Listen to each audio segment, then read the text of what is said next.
I'm very fortunate that everybody knew what they were doing, and I'm even more fortunate that anonymous donors gave blood. Paul Dragon knows firsthand why blood donations are the gift of life.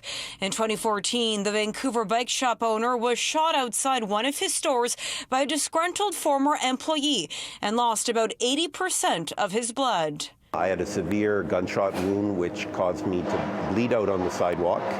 And fortunately, I was close to the trauma unit at VGH, and the paramedics were able to get me there in lickety-split time. I used 60 units of blood, and the hospital doesn't have much more than 60 units, so that at that particular time, VGH was on blood alert, meaning that had there been another severe trauma, they would have had to get blood from another hospital because they wouldn't have had enough. Dragon now donates blood a couple of times a year and is encouraging others to do the same, as Canadian Blood Services sees donations dip to a 10-year low. Everybody there has a story about why they're giving blood, so it's quite rewarding to be there. Our donor base has dropped so much that we just don't see that our current donor base can sustain the blood donations and the needs of hospitals. The number of people who donate regularly has dropped by 31,000 across the country since the start of the pandemic.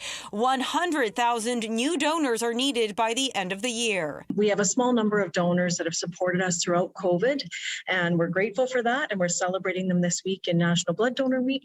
But really what's important to know is that we do need a number of new donors. If you haven't donated in the last little while, we do need you to come out and donate. Dragon's message for those thinking about donating? Think of giving blood as donating to charity, and it will make you feel terrific. In Vancouver, Monica Gould, City News.